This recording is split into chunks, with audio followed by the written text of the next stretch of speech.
Bonjour, aujourd'hui je vous présente une recette à base de filet de bec de canne. On aura avec ceci un nem de patates douces à la coriandre et au gingembre et squash confit à la vanille avec chouchine crue et lait de coco.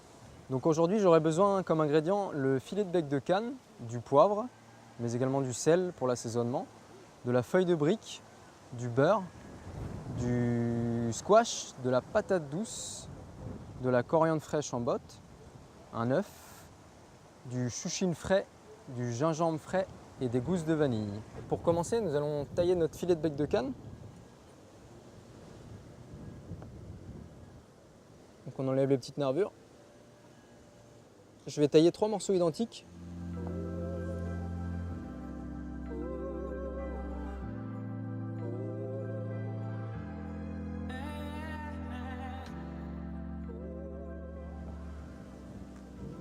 Pour réaliser notre nem, donc il y a la patate douce, la coriandre et le gingembre. Donc pour commencer, éplucher la patate douce.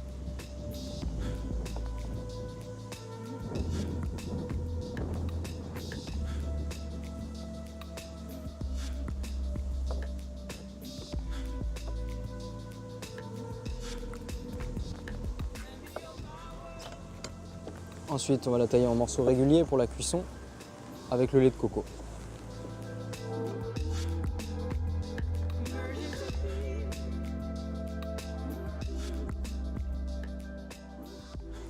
On va partir sur l'épluchage du gingembre.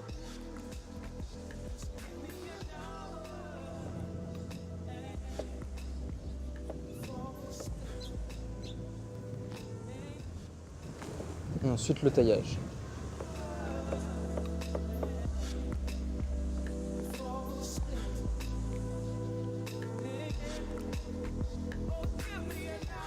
Pour 3 nems, l'équivalent d'une cuillère à soupe de gingembre suffira. On va ciseler notre botte de coriandre pour aller dans notre nem de patates douces et gingembre.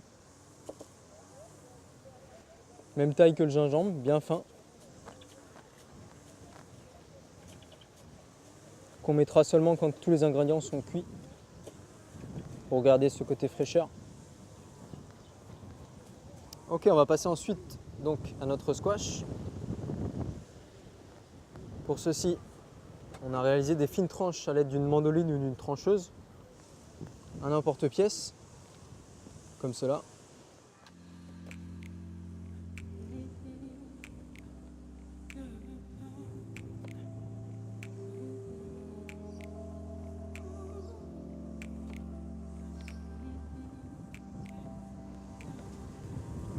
Ça, on va s'en servir pour notre velouté de squash.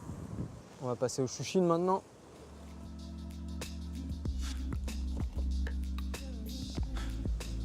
Voilà. Donc nous on va récupérer juste le verre, la feuille. Avec ce même emporte-pièce, je vais tailler une fine tranche de feuille qui nous servira de décoration pour cette assiette. Ok, nous voilà dans les cuisines. Du coup, on va passer à la cuisson des squash au lait de coco et à la vanille. Donc pour commencer, je vais mettre ma poêle à chauffer. Ensuite, donc, je vais gratter mes 2 gousses de vanille pour avoir le maximum de goût. Voilà. Donc on l'ouvre en deux. On récupère ce qu'il y a de meilleur. Voilà. Ma poêle est chaude, je vais verser mon lait de coco dans ma poêle. Je vais pouvoir y mettre mes squash.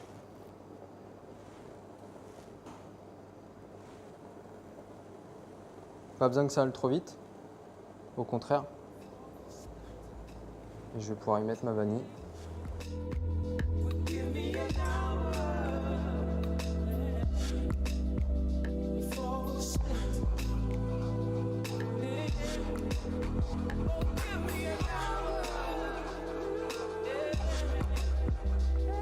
On va laisser confire dans le lait de coco, allez, 5-7 minutes de cuisson. Je vais les retourner pour que la cuisson soit bien uniforme sur chaque face.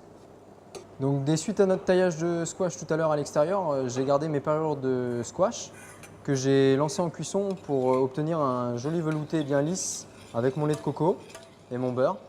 Donc pour obtenir mon velouté, j'ai laissé cuire mon squash, enfin mes parures de squash avec mon lait de coco. Ensuite, j'ai mixé ça dans un mixeur, donc mixeur qu'on a à la maison. Ça permet d'obtenir quelque chose de lisse, donc que ce soit une purée ou un velouté. On peut obtenir selon la consistance en rajoutant notre liquide et notre ingrédient principal qui était le squash. Ok, on va passer à la cuisson du poisson. Toujours le bec de canne. Donc pour bien le griller, je vais prendre ma poêle, un petit filet d'huile d'olive. Voilà, l'important c'est que la poêle soit bien chaude pour ne pas accrocher. Notre poisson est déjà assaisonné à l'avance. 3 morceaux identiques pour une cuisson identique. Voilà, on entend ce petit bruit là, frémissement. C'est-à-dire que ma poêle est bien chaude, donc je vais pouvoir poser mon poisson. Ça, on va obtenir une belle croûte.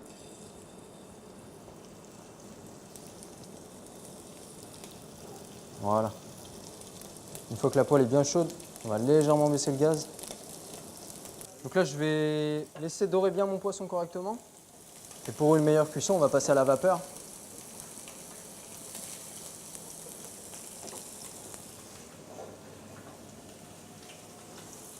Voilà.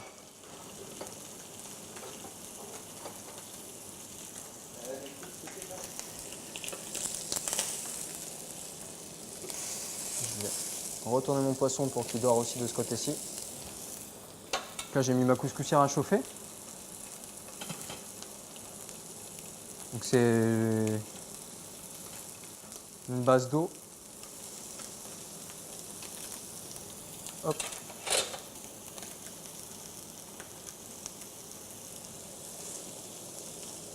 Voilà, donc mon poisson est bien marqué. Je vais le mettre dans ma couscoussière pour finir la cuisson à cœur. Et voilà. Ok, donc on va lancer nos patates douces en cuisson. Donc pour ceci, je vais mettre mes patates douces dans la casserole, y ajouter mon lait de coco. Voilà. Et on va laisser cuire 15 à 20 minutes pour que ceci soit bien cuit.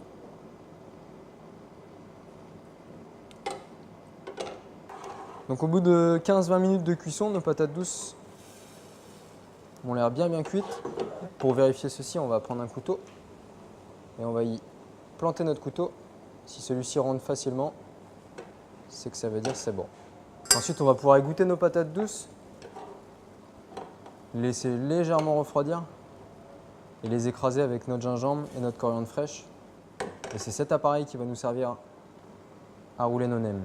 Une fois qu'elles ont été refroidies pendant 10 bonnes minutes au froid, donc je vais les écraser avec ma fourchette. Voilà. Comme elles sont bien cuites, ça reste relativement facile.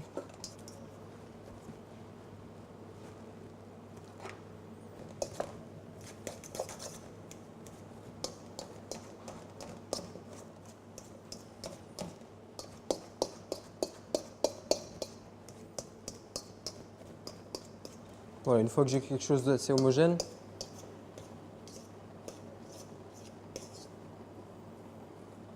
je vais pouvoir y ajouter mon sel et mon poivre.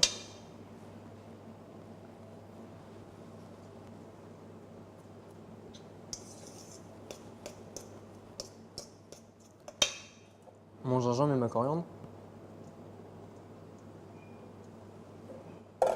que j'avais haché finement.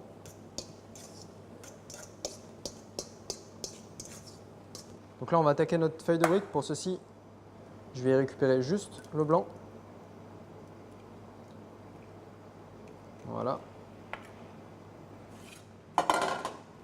J'ai mon pinceau, mon blanc d'œuf, ma feuille de brique et ma poche avec mon appareil de patates douces, gingembre, coriandre.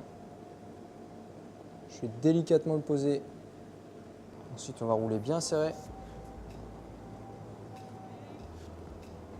Rabattre les deux côtés.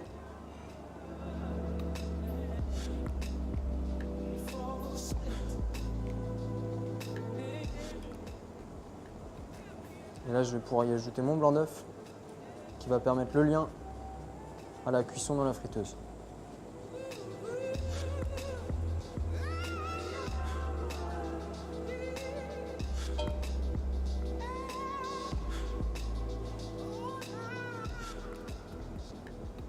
Et voilà.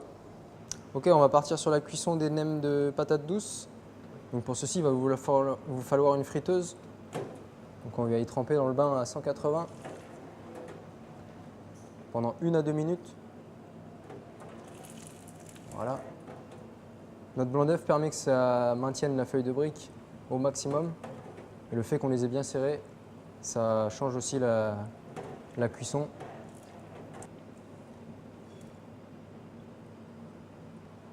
On va juste attendre qu'il dore légèrement pour obtenir ce bon croustillant. Une fois la cuisson des nems terminée, je suis passé à mon dressage d'assiette. J'ai donc préalablement coupé mes nems en biseau. Donc c'est une question d'esthétique, après chacun son goût, hein.